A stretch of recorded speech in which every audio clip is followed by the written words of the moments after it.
લોકસભાની ચૂંટણીનું મતદાન ત્રીજા તબક્કામાં આજે ગુજરાતમાં શરૂ થયું છે, પણ ચિંતાની વાત એ છે કે સરકારના અને ચૂંટણી પંચના અનેક પ્રયાસો છતાં મતદાન પ્રત્યે લોકો ભારે ઉદાસીનતા અનુભવી રહ્યા છે. 1952માં જ્યારે પહેલી લોકસભાની ચૂંટણી જાહેર થઈ,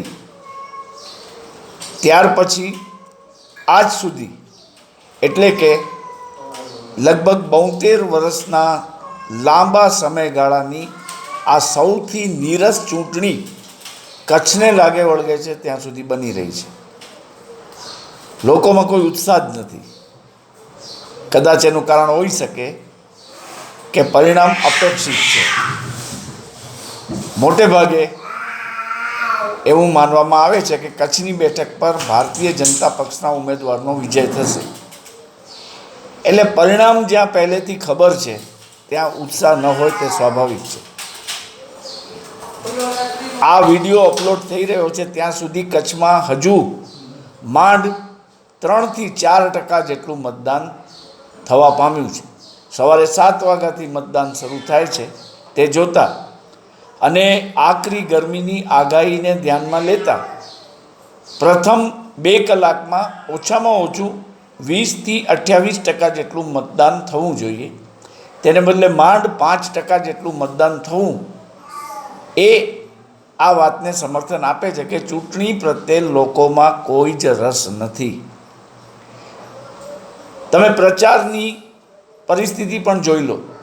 આ વખતની ચૂંટણીમાં ભારતીય જનતા પક્ષ કે કોંગ્રેસના કોઈ પણ સ્ટાર કેમ્પેનરે કચ્છની મુલાકાત લીધી નથી. કોઈ જાહેર સભાઓ ખાસ યોજાઈ નથી. અગાઉ ચૂંટણીઓમાં ભુજના ભીડ બજાર ખાતેના આઝાદ ચોક, મહેરલી ચોક જેવી જગ્યાઓએ રાત્રે સભાઓ યોજાતી. બજારો બંધ થયા બાદ વેપારીઓ પણ તેમાં મોટી સંખ્યામાં જોડાતા અને ખાસ પોલીસ બંદોબસ્ત પણ જોવા મળતો ન હતો. જ્યારે આજે પરિસ્થિતિ એવી છે કે એક પણ જાહેર સભા યોજાતી નથી. માત્ર ભુજમાં નહીં, માંડવી, ગાંધીધામ, અંજાર, આદિપુર, કંડલામાં પણ આવી જ પરિસ્થિતિ છે. એક કારણ એવું પણ નિષ્ણાતો માની રહ્યા છે કે ઇન્ટરનેટના વધતા વ્યાપ અને ઓટીટી પ્લેટફોર્મના આગમન પછી જે રીતે સિનેમાગૃહો અને શોપિંગ મોલની હાલત બદતર થવા પામી છે, તેમ હવે ચૂંટણીનું ચોપાટ પણ તેની અડફેટે આવ્યું છે.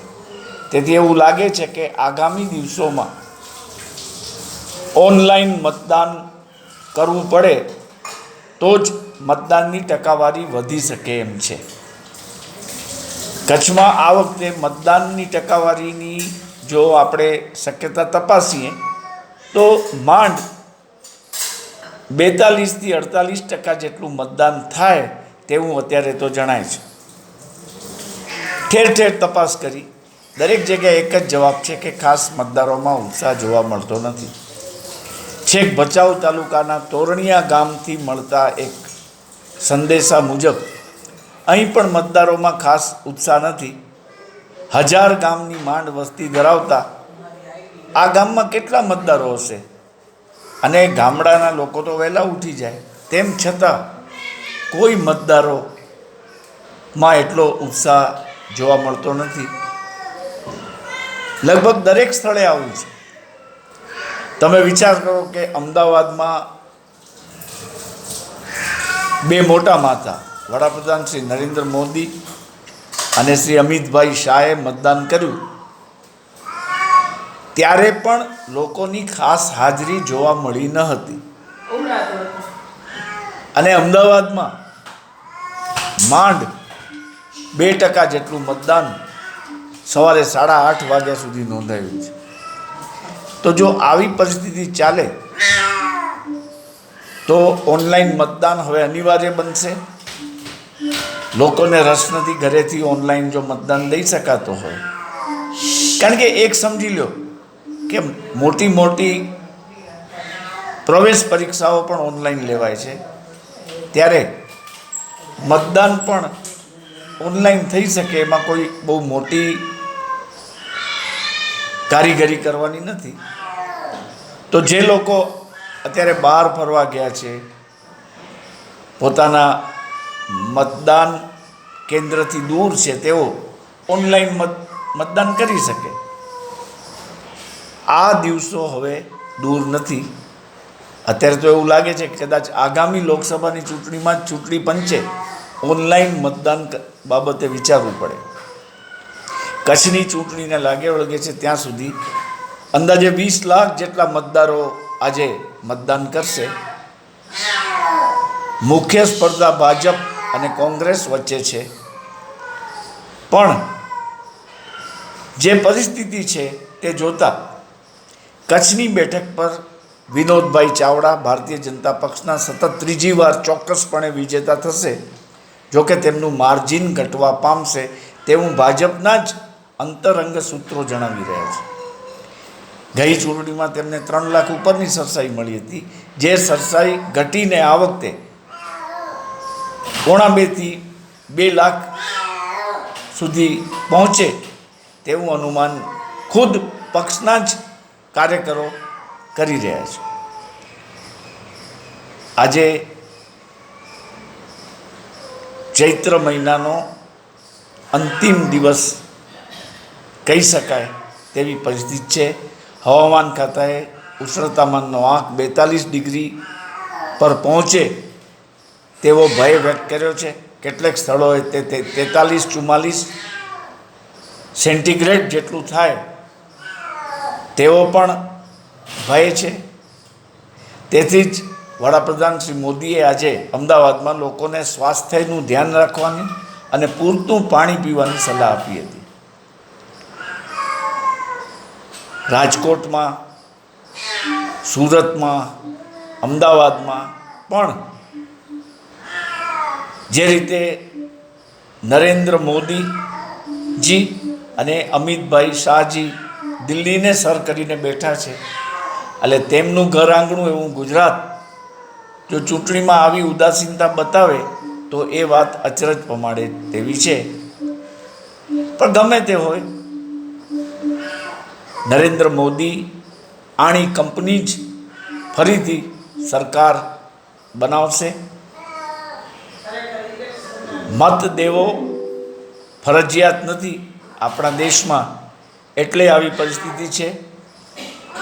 નાગરિક શાસ્ત્રમાં મતનો મહિમા, મતદારોનો અધિકાર એ બધું ભણ્યા બાદ લોકો ભૂલી જાય છે. એવા કેટલાય શિક્ષિત લોકો મેં જોયા કે જે આજે મતદાનના દિવસે રજા હોય બહાર ફરવા નીકળી ગયા છે.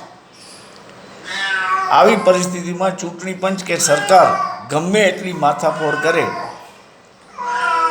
મતદાનની ટકાવારી નીચી જ રહેવાની છે. ખરેખર તો મતદાન 80% ઉપર થાય એ ઈચ્છનીય છે, પણ કમભાગે જેમ પરીક્ષાઓમાં 35% માર્કથી પાસ થઈ જવાય છે, તેમ મતદાનમાં પણ 35%થી જ જાણે ઉમેદવાર જીતી જાય છે. આવી પરિસ્થિતિ છે, પણ એમાં કોઈનો દોષ કાઢી શકાય તેમ નથી. ભુજમાં આજે ઠેર ઠેર લોકો ધીમે ધીમે બહાર નીકળી રહ્યા છે. બપોરે મતદાન બહુ થવાની શક્યતા નથી, એટલે જે કાંઈ આંકડા છે એ સવારે 11:30 સુધીના જ મહત્ત્વ ધરાવે છે. ત્યારબાદ સાંજે 4 થી 6 વચ્ચેના મતદાનના આંકડાઓ કેવા રહે છે તે જોવાનું છે. અત્યારે તો ભારે ઉદાસીનતા જોવા મળી રહી છે ચૂંટણીમાં, મતદાનમાં.